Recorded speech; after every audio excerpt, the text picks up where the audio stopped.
Okay, so this is my room, completely clean. When you walk in, we have this old vintage door that separates. It's got nice glass panes so that I can see what's happening on the other side of the basement. When you come in, I have a heater because it's always chilly down here in the basement, which is nice in the summer, but a little difficult in the wintertime. These are my storage cupboards.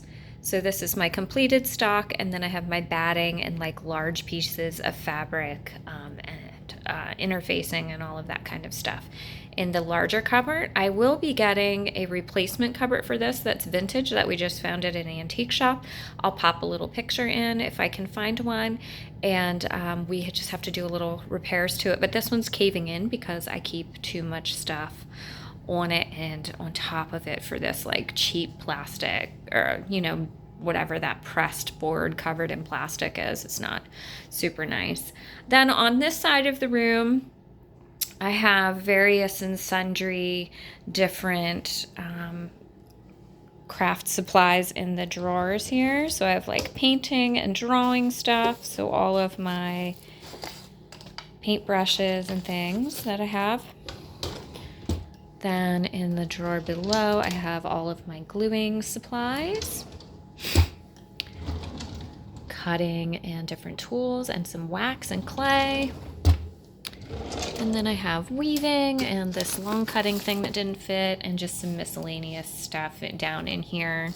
Just like a little, not quite a junk drawer, it's sorted, but just kind of stuff that didn't fit anywhere else. This is my ironing and mending section. In my closet, my first cupboard, I have like school binders and that kind of stuff, professional development and such. I have different book projects that I am creating and working on, and extra papers for that, binding and coloring and calligraphy. A couple of miscellaneous things there for my shop. I have wire and jewelry and florals in a basket up there. As we make our way around, I'm so happy to have finally cleared off this bit of counter space. I know it has some things sitting on it because I can't, let's be honest, it's a workroom and I'm kind of always working, so it's never going to be completely free of stuff just sitting around. That's just, I'm doing the best I can. This is just it. I have some reference books, and this is where like all my patterns and things that I'm writing currently are kind of in that section, so they're easy for me to grab while I'm making notes. I'd like to get this a little bit nicer and better organized, but we'll see. I have just like a collection of plants up there, my little other, I don't know, just extra shelving that my husband put up. You saw earlier in the video, a place for me to have little things that I just grab for all the time, like extra pins, safety pins, little works in progress blocks, tissues, all of that fun stuff. A place then to sort next to my sewing machine small scraps. So I have 2.5 inch, 1.5 strips, and 3.5 squares. Just a tray for stuff when I'm working on it. This is my large ironing board, which is plywood that's cut to the size of these cabinets that used to have like our sink in the kitchen. And then it has plywood, it's wrapped in batting and then covered in this beautiful rifle paper canvas. So that's really perfect. Down below, I have all kinds of stuff and fluff. Oh, that's scrapbooking paper on a large pull-out tray. It's repurposed from my parents' house. It used to hold records. Oh, my goodness. All right. So it's a record tray, record cart, and but it fits 12 by 12 papers really nicely, and it has dividers, so that's working for me for the time being. In my little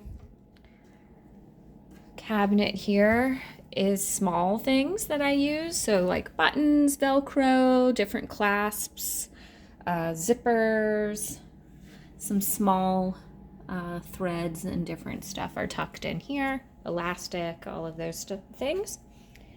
Next to it, back here, is all of my rulers and cutting and lint collection, extra tape measures and all that measuring kind of stuff.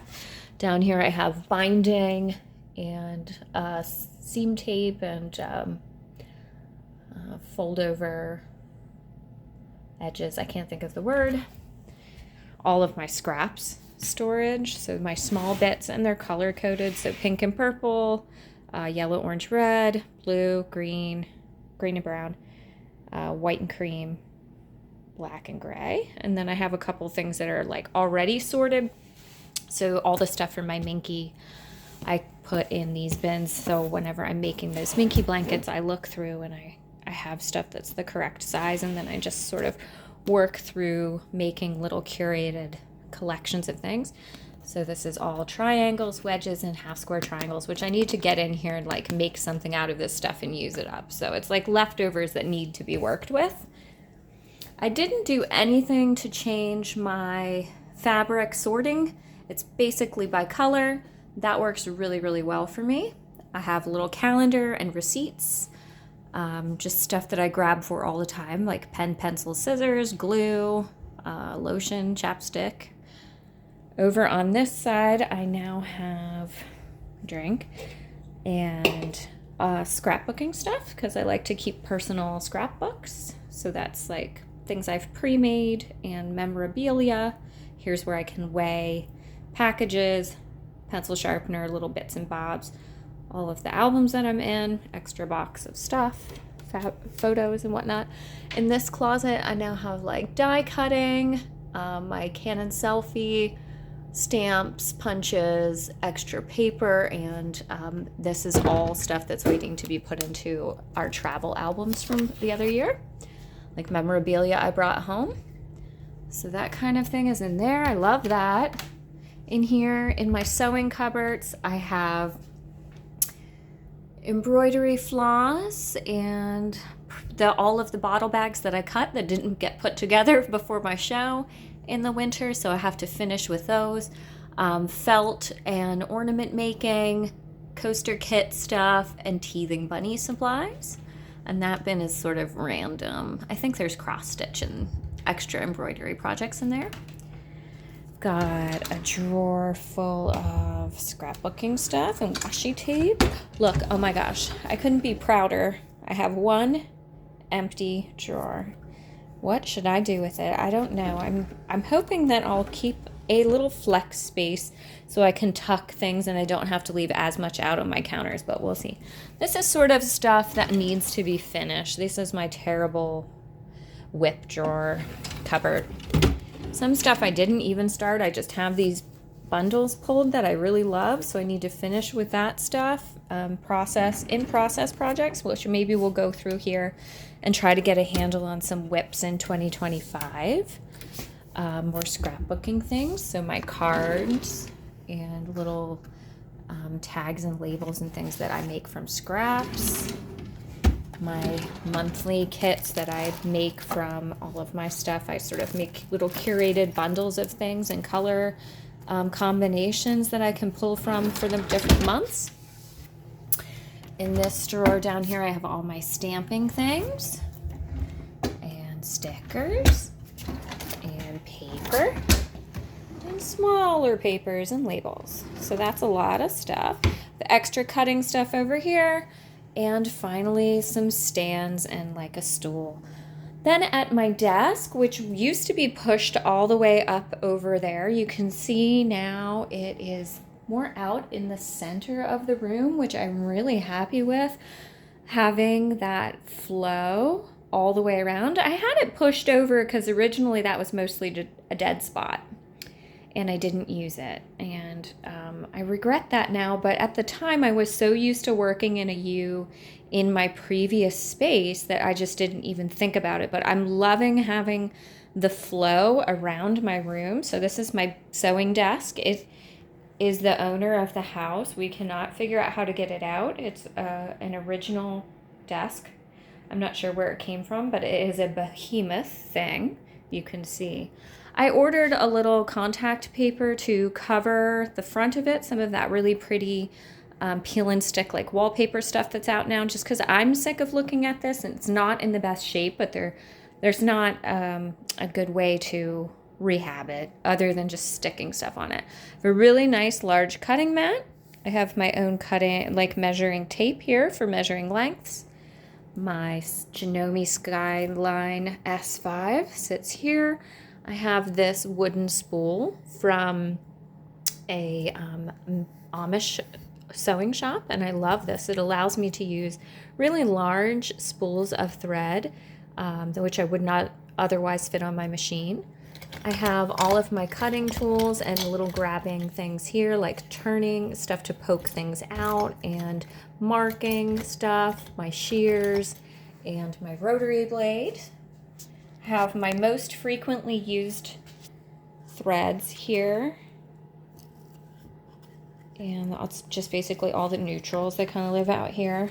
And in my little sewing box bin next to it, this is a desk organizer, but it works really well for my small tools. So you can see inside of it I have bobbins and needles and all of the bits and pieces that go to my sewing machine.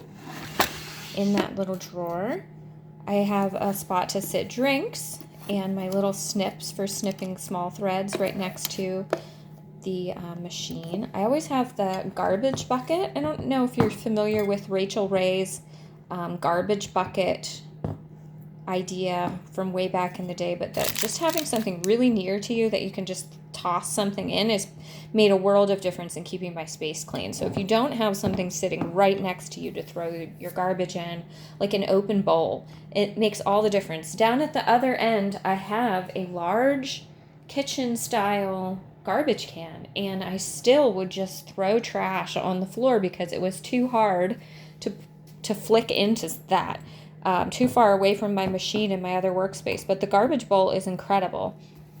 I keep my clover clips and some tape and little tape measures and some of the other accoutrement for working with my sewing machine, like extra needles and stuff. They all live right here in this little desk organizer right next to my machine. And then inside my machine is basically just the basics that you need for function. I usually try to keep all of my bobbin things full of the neutral color that I prefer to use. And then I don't really have anything down there unless I'm in the middle of working on something. So that is my full room tour.